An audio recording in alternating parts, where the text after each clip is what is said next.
agradeciéndoles el compromiso, la conexión. Infinitas gracias para los de presencial, infinitas gracias para nuestros compañeros de virtual, como siempre agradeciéndoles por haber escogido el camino de la educación superior de la mano de la Universidad de San José. Bueno, nada muchachos, generalmente este tipo de temáticas, como la publicidad, la vemos en espacios avanzados o en cursos, en sesiones finales. Pero yo he cambiado desde el curso pasado, he intentado clarificar el concepto de publicidad desde el primer momento para que tengamos en cuenta que es un factor determinante para el uso, el manejo y las compras de cualquier tipo de producto, bien o servicio. Entonces hoy vamos a trabajar inicios de la publicidad, una cortina de humo. ¿Listo, muchachos? Bienvenidos a todos ustedes y muchas gracias.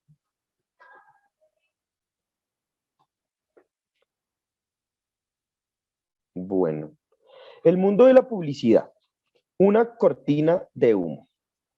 Psicología del consumidor. ¿Por qué yo titulo una cortina de humo? Porque nosotros hemos visto que la publicidad no solo se ha convertido, no solo es una rama o un elemento que permita transmitir información acerca de un producto. No, la publicidad se ha convertido en toda una rama, una disciplina tan importante que en muchas ocasiones determina el buen funcionamiento, la acogida y la rotación de un producto. Eso es muy importante. El mundo de la publicidad ha estado caracterizado por diferentes escenarios, desde escenarios muy básicos, por allá por 1600, 1700, donde las primeras tiendas empezaron a hacer publicidad a diferentes niveles, ¿no?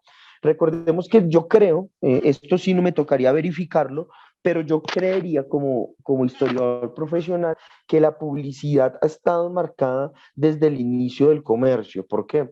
Porque yo me imagino a un musulmán, a unas caravanas de diamantes, no sé, o de cualquier otro producto, señalando su buen tiempo de distribución, su mejor proveedor, ser abastecedor de un buen producto.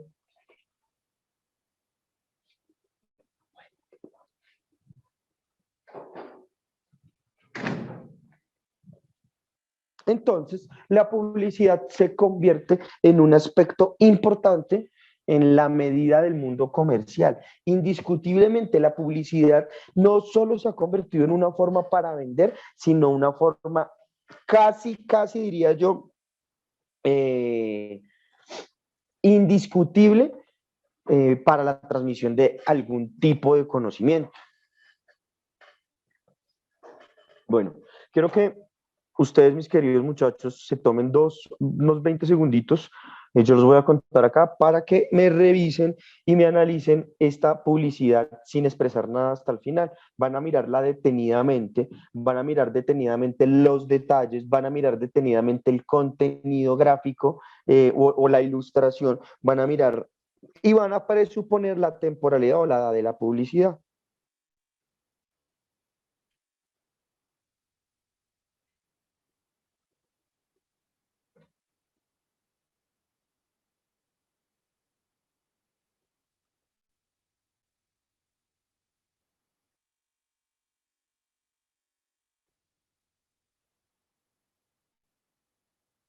Bueno, vamos a entender que, muchachos, permítanme un segundo, yo miro una cosa.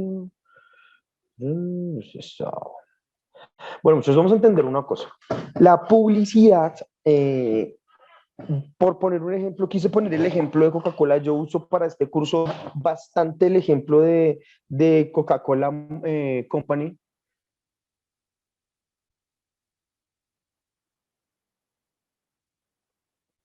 para expresar los aspectos importantes de la publicidad. ¿Por qué? Porque compañías tan emblemáticas como Coca-Cola basan mucho de su aspectos, basa mucho de su operación o imagen corporativa a partir de la publicidad. Bueno, no quisiera adelantarme, pero uno de los proyectos más importantes de Coca-Cola es el mantenimiento de una imagen que les permita tener una relación total y consciente con su consumidor. Es decir, la publicidad para una empresa como Coca-Cola no es más que la herramienta en cómo yo sostengo a mi consumidor. Voy a poner otro ejemplo, muchachos, pero no lo tengo acá. Alguna vez, nunca, alguna vez, pero ya esto fue hace muchísimo.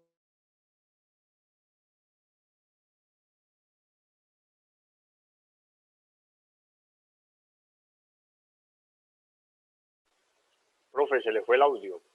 ¿Sí? Se le cerró el micrófono. Ay, disculpen, muchachos. ¿Me recuerdan en dónde quedé? Nos iba a hablar de otro tipo de publicidad, pero que no la tenías ahí en las filminas. Ah, listo, perfecto. Entonces, muchas gracias, compañero. Entonces, ¿qué? Yo cuando, hace como unos 15 años, más o menos, yo creo que mucho más, y nunca se me olvida, porque me marcó eso a mí, me pareció muy interesante lo que planteaba este señor. El CEO de la compañía Adidas, eso fue hace mucho tiempo, en una entrevista preguntaban el factor de valor de producción de un tenis Adidas, X, estándar para hacer deporte. Él decía que un tenis Adidas podría no superar el valor de producción entre 15 o $20, incluso menos. Pero que, y él, bueno, y él me acuerdo tanto que el entrevistador, pues, hace una cara y se sorprende y pregunta, bueno, y entonces, ¿por qué es X zapatillas? Vamos a poner Jordan, no Jordan, no, vamos a poner triple X, las zapatillas triple X valen $100 o $120.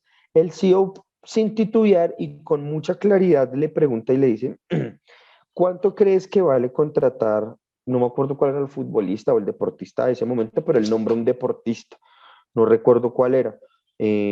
A X, digamos, ¿cuánto crees que vale pagarle a Messi o a Cristiano Ronaldo para que use estas zapatillas? Entonces, el producto en muchas ocasiones se convierte en no la representación de su producto en sí o para sí, sino se convierte en el resultado de una operación publicitaria. Eso es muy, muy, muy importante, muchachos. Entonces, uno dice, bueno, tal vez el producto sin la publicidad no se venda. Yo les hago una pregunta a ustedes para que me la contesten al final del video. Si Coca-Cola no existiera, ¿realmente el mundo se acabaría? ¿O los miles de consumidores que somos consumidores de Coca-Cola, se nos acabaría el mundo? Creo que no. Creo que para nada.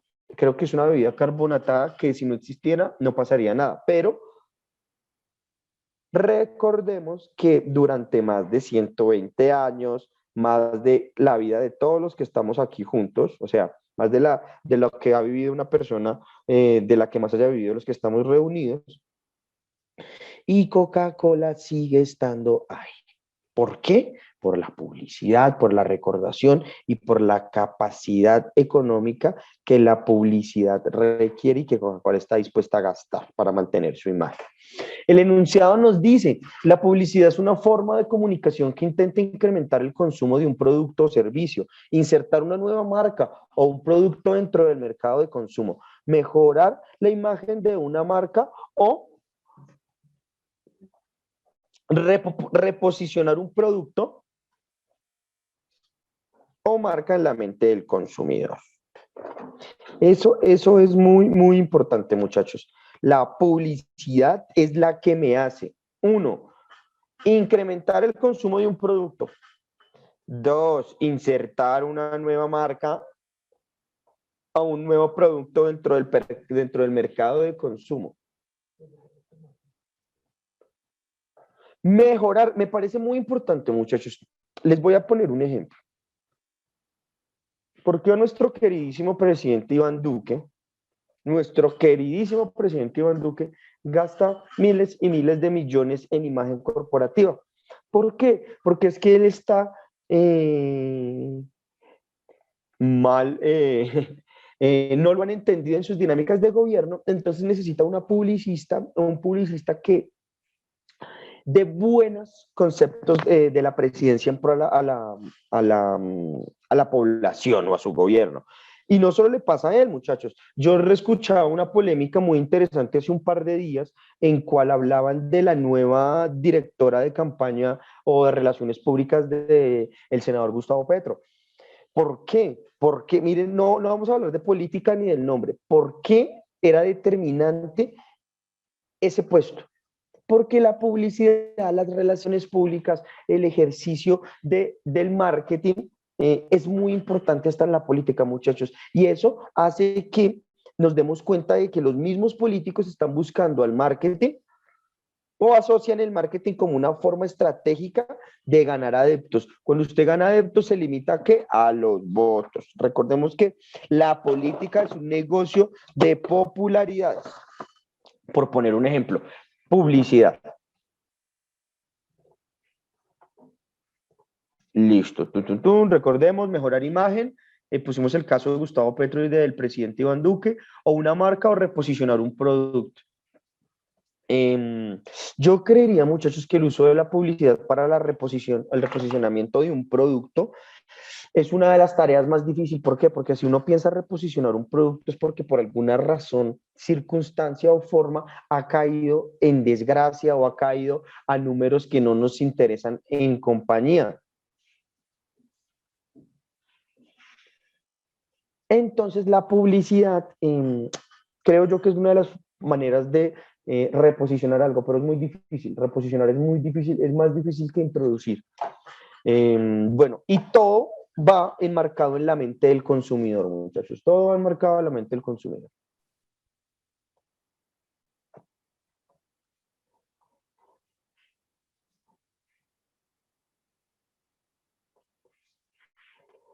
Bueno. Inicios de la publicidad. En el año de 1625, el periódico británico Mercurius Britannicus publicó su primer anuncio publicitario y cerca de 6 años más tarde nació la primera sección de anuncios. La publicidad aquí aún no tenía un lenguaje persuasivo. Su intención era apenas presentar el producto o servicios a sus lectores. Miren, muchachos, la fecha de publicación.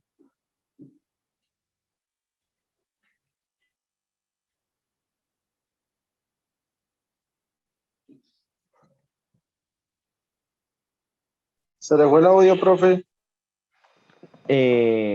Listo, muchachos. Entonces, pensemos que 1625 estamos hablando del siglo XVII. 1625 estamos hablando de que hasta ahora uno de los primeros marineros españoles llegaba a tierras de Australia. 1625 podríamos decir que no se ha fundado el virreinato de la Nueva Granada y seguimos dependiendo del virreinato del Perú. O sea, son fechas bastante extremas para el inicio de la publicidad.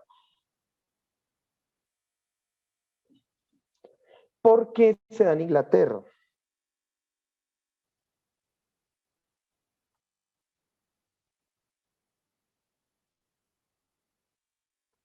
¿Por qué se da en Inglaterra?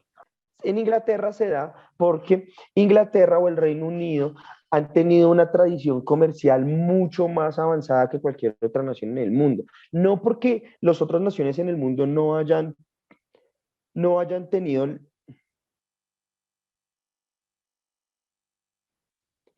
la capacidad productiva, sino que Inglaterra, por sus avances particulares sociales, era una de las naciones que más apoyaba la lectura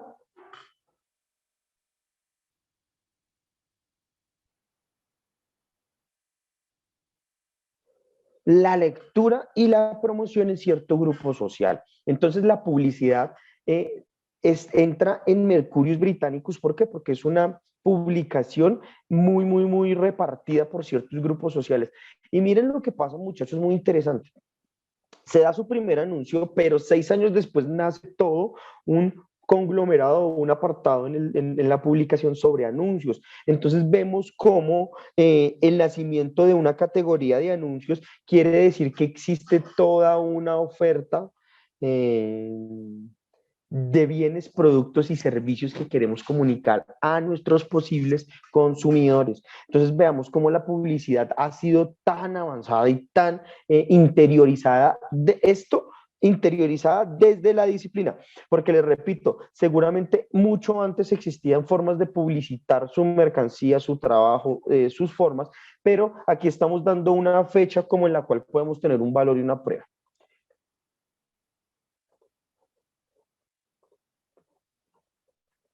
Bueno, la publicidad no solo ha servido para garantizar características comerciales, la publicidad también ha sido muy interesante y de hecho ha tenido un desarrollo bastante amplio en torno a la crítica política. La caricatura como representación de la Revolución Francesa. La caricatura de la Revolución Francesa fue una forma de expresar sentimientos, una forma masiva de comunicación. Sirvió para popularizar imágenes negativas sobre la monarquía y el clero. ¿Qué quiere decir esto, muchachos?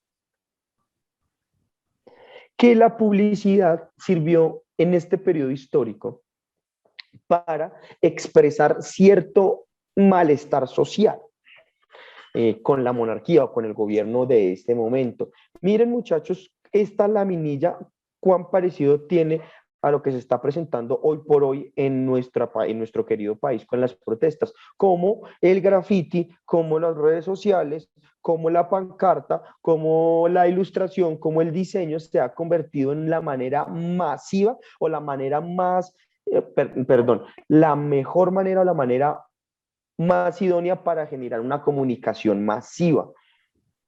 Esto es muy importante, muchachos. Bueno, vamos a hacer el pequeño análisis de las dos laminillas que tenemos a continuación. A mano derecha tenemos, miren, recordemos que la publicidad, como lo puse en el ejemplo de Coca-Cola, está llena de contenidos, signos, significados y formas a entender que... Ya que nos colocamos los dos ahí, ¿te acuerdas? Formas a entender que ¿Por qué? la publicidad y los códigos entiendan. Bueno, muchachos, permítanme un segundo. Cierro unos micrófonos. Listo. Es una forma en la que entendemos cómo se expresan las dinámicas. Ahora quiero que hagamos un pequeño análisis iconográfico. El análisis iconográfico es un análisis de significado. Un análisis de significado, el cual nos entregan cosas que no son evidentes. Nosotros como somos hombres y mujeres entre X y Y edad, seguramente no estamos dinamizados con o no estamos familiarizados con ciertos códigos o ciertas imágenes que nos transmiten un significado. Entonces, bueno, voy a hacer la pequeña iconografía, un pequeño análisis iconográfico sobre el texto, la imagen que tenemos ahí. A su mano derecha tienen a un sans-culotte. Un sans-culotte significa un sin calzones. Un sin calzones significa un hombre que no tiene calzón largo como el de la mano izquierda, el de la persona a la izquierda. Por favor, síganme en la izquierda, acá que ya les pongo el ejemplo donde está el cursor. Estos son los pantalones largos que estaban asociados a la aristocracia, a la nobleza, al clero, a los terratenientes. Los sans-culottes estaban caracterizados por ser los representantes más radicales de la Revolución Francesa. Uno, ya tenemos un sans-culotte. Miren lo que está escribiendo con sangre de una dama francesa. Fraternidad. ¿Qué quiere decir esto? Que con la sangre de los gobernantes se construirá un nuevo París. Recordemos que la Revolución Francesa no es una Revolución Francesa, sino una revolución parisina o parisiense, no sé cómo se diga. Entonces tenemos que entender esas dinámicas y la publicidad. La Revolución Francesa es hoy lo que soy en el mundo, muchachos, por la publicidad. Porque la Revolución Francesa fue marcadamente una revolución de una ciudad y de una clase social. Es como decir que los pobres de Bogotá se tomaron el país y acabaron y decapitaron a Duque. es más o menos lo que pasó allá. Imagínense cómo en la historia quedaría eso. Pero gracias a la publicidad, perdón muchachos que estoy un poquitico resentido de la garganta, gracias a la publicidad, un evento de diferentes coyunturas tiene hoy por hoy, 200 años después, una connotación positiva. Sí, bueno, paremos ahí el análisis, vamos a hacer el análisis de la figura de la izquierda. Estas dos laminillas que yo estoy presentando son laminillas que corrían por la calle hacia 1780 y 90 en París y en Francia. O sea que la publicidad desde sus orígenes políticos ha sido, desde sus orígenes políticos, ha sido una de las formas más recurrentes que ha usado uno X o llevando.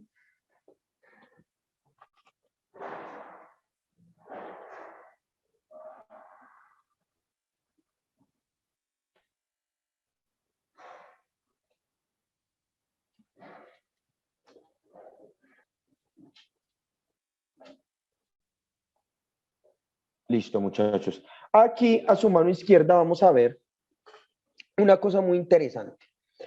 La persona de la mano derecha es un aristócrata, un militar. Es un inglés, un casaca roja. Esto es una ilustración inglesa. Y a la mano derecha está el clero.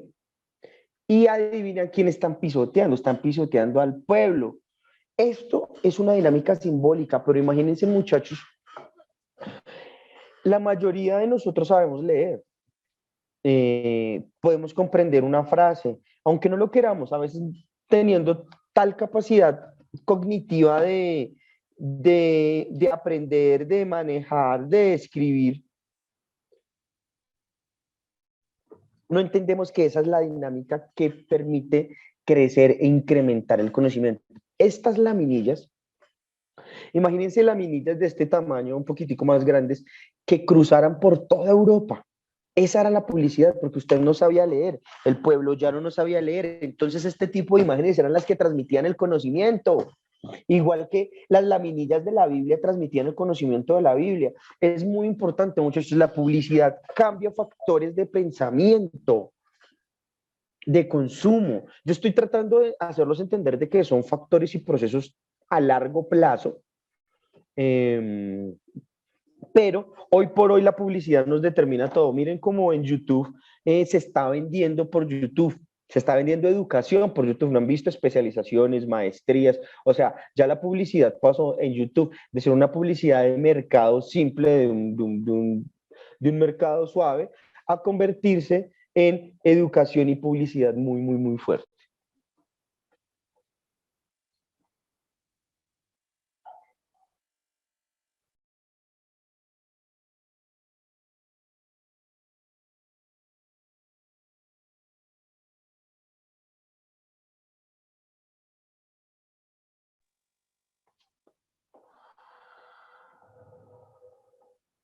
Bueno, muchachos. La era industrial. Nace la publicidad moderna. ¿Por qué en la era industrial nace la publicidad moderna? Porque es que la era industrial es el momento histórico en el cual la sociedad se ha convertido, es un momento histórico en el cual la sociedad se ha convertido de manera determinante, la sociedad se ha convertido de manera determinante en una sociedad enfocada en el consumo, en la producción de bienes de consumo masivo. Estamos hablando de charolas, de cacerolas, entre otras.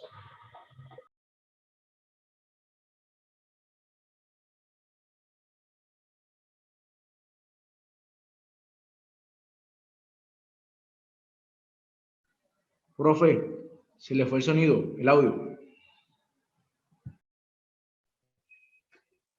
Listo, muchachos. Esto pasa en la era industrial. La era industrial es la era en la que se convierten los consumidores ocasionales en consumidores reiterativos, en consumidores habituales en consumidores constantes. Eso es muy, muy importante, muchachos. El empresario ya no está como en otros momentos históricos solo, sino que el empresario está azotado por todo un margen de competencia. El margen de competencia generalmente suele ser el mismo, es decir, diferentes marcas que entregan un mismo producto. La diferencia está en qué, en cómo se venden cada una de estas marcas, muchachos. ¿Y cómo nos vendemos? Para eso tenemos que la publicidad. Y en este caso, nuestra psicología del consumidor, nuestra disciplina madre. Bueno, la era industrial nace la publicidad moderna. El enunciado nos dice, durante la era de la industrialización, que duró más o menos hasta el final de la Primera Guerra Mundial, yo creería que hasta la Segunda Guerra Mundial, los fabricantes se concentraron en la producción. Se servían de la publicidad principalmente como vehículo de información, colocaban anuncios en publicaciones denominadas corriente de precios para que sus clientes detallistas conocieran las fuentes de abastecimiento y los programas de envío de bienes de consumos básicos que ofrecían. ¿Qué quiere decir todo esto, muchachos? Que a raíz de la publicidad empezamos a ver cómo ciertos sectores sociales y económicos empezaron a ganar dinamismo. Uno de ellos son los malls o las compras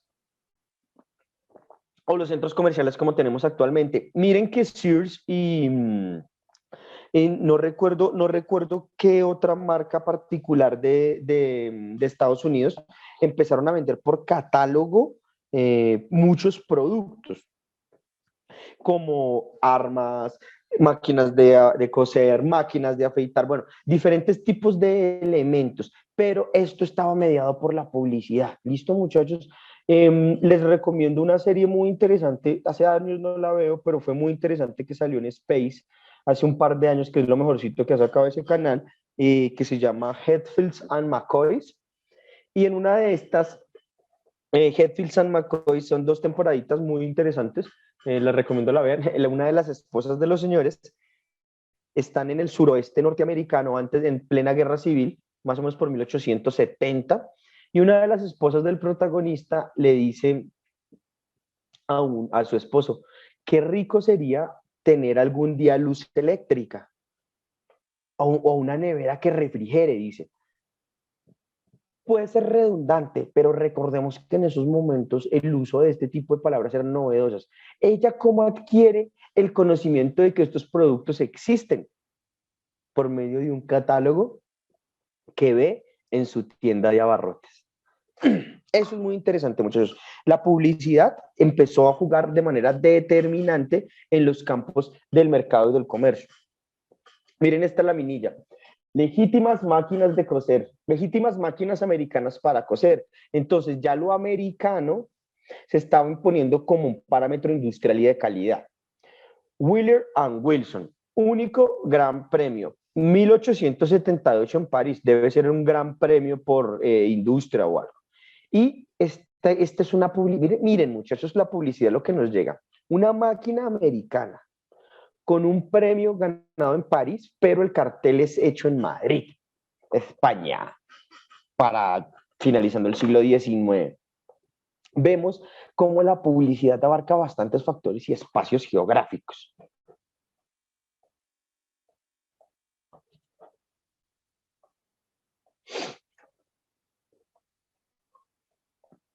La era industrial.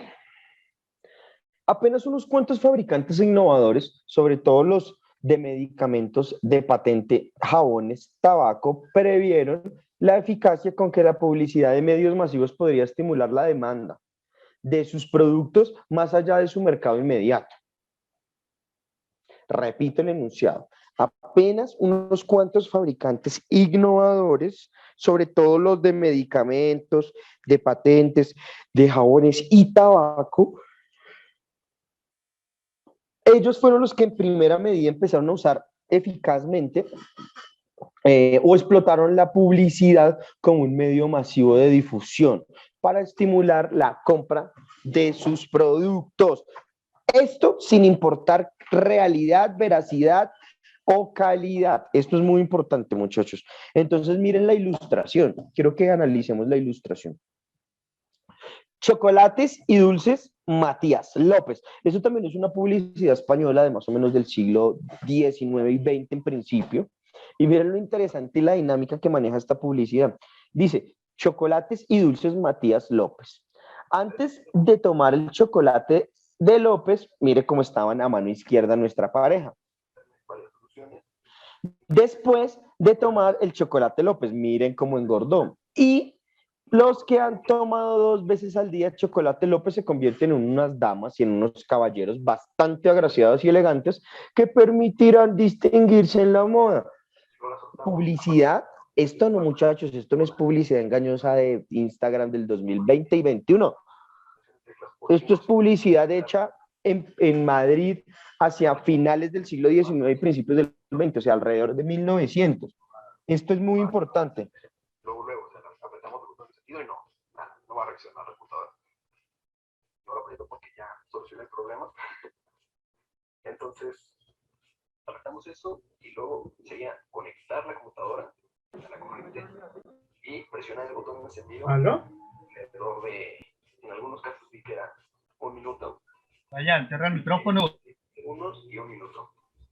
Compañero, por favor, los micrófonos. Bueno, muchachos, ya, tranquilos, ya lo cierro acá, muchachos, permítanme, estaba revisando. Mutear, porque pues llevo el ritmo y me pierdo un poquito, pero bueno, no pasa nada, ya vamos recuperándonos. Entonces, muy interesante, muchachos, esto yo se los quería mostrar con publicidad del siglo XIX para que ustedes entiendan que el uso de la publicidad engañosa y de los parámetros como que un producto adelgaza o un producto engorda no solo son factores actuales, sino son características ya desde el inicio del uso de la publicidad. Esto me parece muy interesante, cómo a tomar chocolate nos convertimos en otras personas. Bueno, aquí ya realmente hemos dado el ejemplo de la publicidad, del concepto de publicidad. Ya de aquí de atrás más o menos de 2 laminillas para acá, estamos viendo los ejemplos. ¿Listo, muchachos? Un ejemplo muy interesante que me pareció fue el ejemplo de Cinzano. Cinzano es una bebida alcohólica, un vino, no sé, como una especie de Fernet, si no estoy mal, de muchos años, de mucha tradición. De hecho, recordamos que los que conocen Bogotá van a encontrar en la Jiménez con Novena, abajo del Ministerio de Agricultura o el Banco Agrario, un edificio como diagonal puntero. Este edificio durante muchos años tuvo la publicidad de Cinzano. Era uno de los espacios publicitarios más pedidos por las grandes marcas, hasta el deterioro del centro de Bogotá. Fines del siglo XIX y principios del XX. La publicidad a principios del siglo XX se transformó en una herramienta fundamental al momento de difundir un producto, bien o servicio, muchachos. Miren, esto es en París o en Inglaterra. Esto es en París, este cartel izquierdo es de París, más o menos. ¿Qué quiere decir esto? Miren, les voy a hacer el análisis. Llega el soldado de la Primera Guerra Mundial, creo que es un soldado británico, si no estoy mal, o un francés. Llega el soldado de la Primera Guerra Mundial y miren cómo su esposa lo atiende, cómo su hijo cabalga en sus brazos y cómo el soldado tiene en sus manos una copa de vino, buscando con esto reflejar una satisfacción, incluso usando un tema tan duro como es el tema de la guerra. Eso, muchachos, es muy importante. A mano derecha vemos una publicidad que nos puede tocar un poco más porque es una de las primeras publicidades de la empresa Bavaria anunciando su cerveza La Pola. Por eso es que La Pola, nosotros les decimos, nos vamos a tomar una polita, entonces yo lo que digo, bueno, acá tengo a Liria, Otero, Sebastián, bueno, nos vamos a tomar una polita. El concepto de pola viene desde la publicidad, muchachos, y es una creación artificial de una empresa. Entonces podemos decir, eso es muy interesante, yo no conocía por qué venía el concepto de pola, pero cuando lo estudié y lo analicé, más que todo por las diferentes campañas publicitarias que se hicieron alrededor de la cerveza y la chicha. Terrible, no entiendo por qué no respetan la clase, a toda hora activan los micrófonos. Perdón, muchachos, esperen silencio. Bueno, cuando yo descubrí que la publicidad, de este tipo de publicidad, lo descubrí haciendo un artículo enfocado en la guerra de la chicha y la cerveza, más o menos hacia 1900 y entre 1920, las empresas productoras de cerveza y de licores destilados y, bueno, fermentados, como la cerveza y como los aguardientes, empezaron una campaña muy fuerte publicitaria en contra de la chicha. La chicha era el consumo acostumbrado más tomado por la población colombiana desde los tiempos indígenas. 1, porque era tradición; 2, por su economía; y 3, por los espacios donde se tomaba. Generalmente espacios de libertad en los cuales se podría hacer el borrachín más capaz de cualquiera. Pero recordemos que para los primeros años del siglo XX la cerveza y este tipo de licores estaban denominados a ser bebidas saludables. Entonces, mucha publicidad, creo que no la tengo acá, muchachos, me faltó ahí una falla mía, pero hay publicidades de Bavaria en las cuales dice: tome cerveza, no consuma chicha, que le hace daño a la salud. Y dice: porque un caballero se embriaga con cerveza, no con chicha. Muy interesante, muchachos. Y coloco esa voz porque me imagino que así sonaría en la radio en ese momento.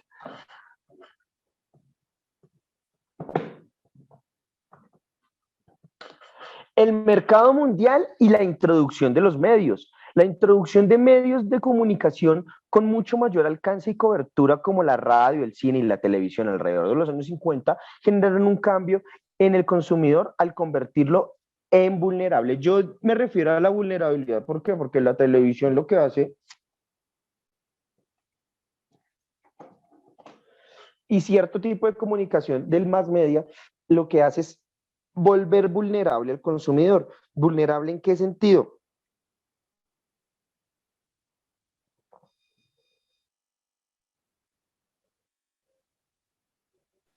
Que compremos más, profe. Sí, señora. Eso es.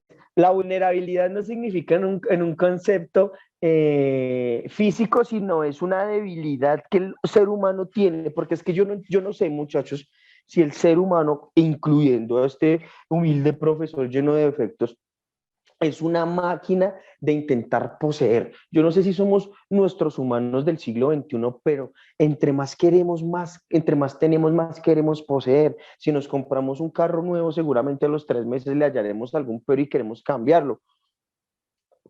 Pero, ¿por qué se da este fenómeno? Porque el fenómeno se da por el exceso de oferta que tenemos en la publicidad. Ya llegaremos a una clase, el cual hablaremos sobre la paradoja de la elección, que es una cuestión psicológico, técnica del ser humano, en el cual se siente abrumado entre más elecciones tenga. Bueno, ya trataremos ese tema en lo particular. La introducción. Otra cosa, el modelo de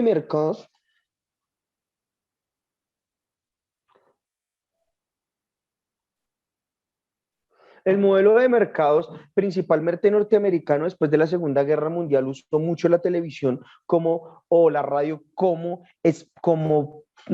autopista para mantener sus productos. Un ejemplo, alrededor de los años 50 y 60, Coca-Cola se había convertido en el mayor proveedor histórico de bebidas carbonatadas a nivel mundial. Estamos hablando a nivel mundial, no solo a nivel Norteamérica, que sigue siendo uno de los mercados más importantes del mundo, sino a nivel mundial. ¿Por qué? Porque el modelo de la publicidad era determinante. El modelo de la Coca-Cola como asociación al buen gobierno, asociación al Estado libre. Si yo a ustedes les digo que Coca-Cola estaba asociado al mundo libre, al mundo anticomunista y antifascista, ustedes dirán: ¿pero cómo es una Coca-Cola? Sí, muchachos, el gobierno norteamericano usaba sus productos más populares para usarlo como medio de comunicación y de publicidad de sus políticas. O sea, la publicidad funciona y opera en diferentes rangos y en diferentes aspectos, muchachos. Siempre se los he dicho y siempre se los voy a recalcar.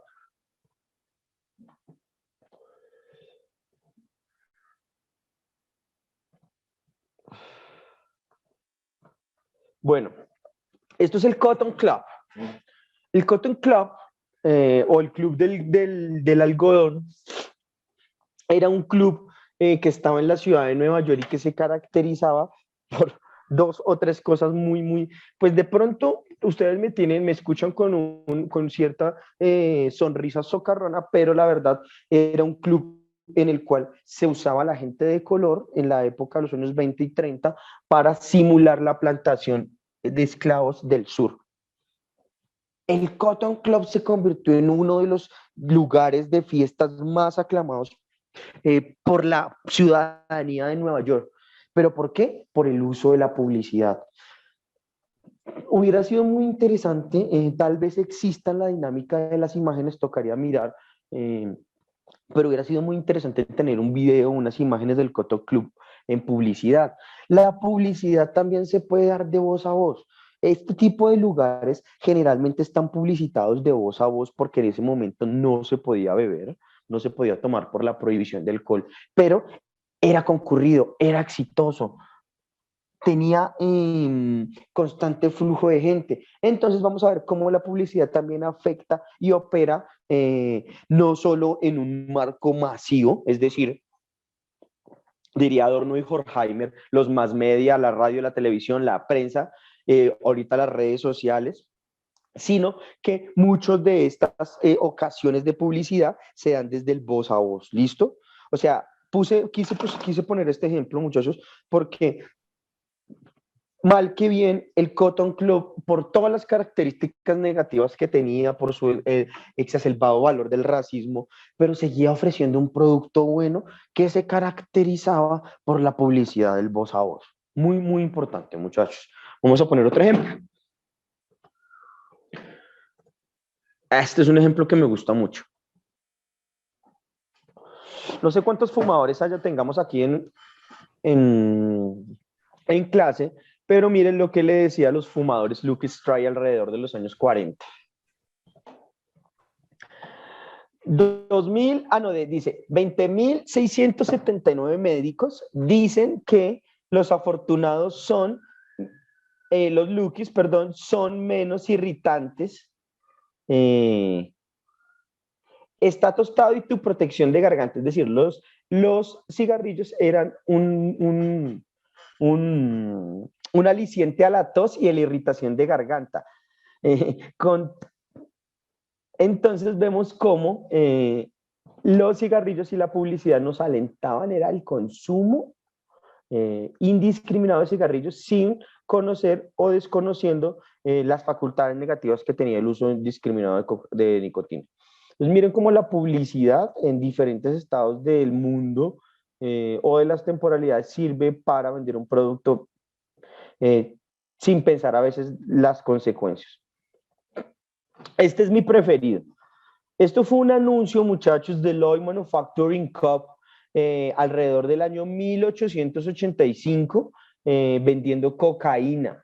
Entonces, cocaína, gotas para el dolor de muelas, cura instantánea, precio 15 centavos, preparado por Lloyd Manufacturing Cup a la venta por todos los productos farmacéuticos. Miren, muchachos, cómo se nos presenta esta publicidad de la venta de cocaína como un producto Medicinal. medicinal. Eso, me encanta que estén en sintonía. Medicinal, pero no tanto medicinal, sino farmacéutico, que tiene ciertas connotaciones distintas. Se vende una droga, mire, se vende una droga. Nos da la dirección en Albany, Nueva York, 206, en la avenida Hudson. Bueno, muchachos, interesante. ¿De qué año? Disculpe, profe, ¿de qué año la dijo? publicidad.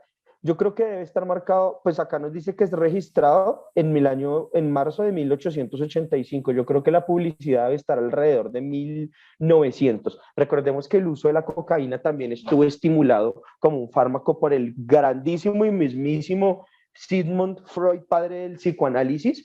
¿Por qué? Porque en el siglo XIX existían muchos adictos a la morfina, al láudano, al opio, porque estas eran drogas analgésicas, no existían otras drogas, pero se volvían muy adictivos. Cuando Bayer, es que no sé si es Bayer, porque Bayer sí sintetiza la heroína y la aspirina, pero no sé si la cocaína. La cocaína se sintetiza y se convierte ¿saben cómo se vendía la cocaína? Como un producto para gripas, catarros, irritación de la garganta y para los que tienen alergias. O sea, era el mejor destapador de narices y garganta del mercado. Mejor que el Entonces, acetaminofén. mejor que el acetaminofén. Entonces, muchachos, estamos en esta dinámica. Listo, nada, yo les quiero proyectar un videito chiquitico, permítame un segundito antes de que se acabe la clase. Profe, la cocaína fue presentado como un producto inocuo, que no causaba daño a nada. Ya, muchachos, ya vamos a llegar a la discusión, pero entonces permítanme, yo les proyecto el video y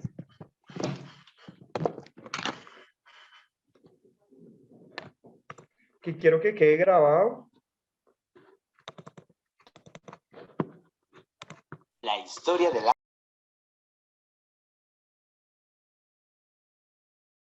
Listo, muchachos, vamos a finalizar acá el día de hoy la grabación.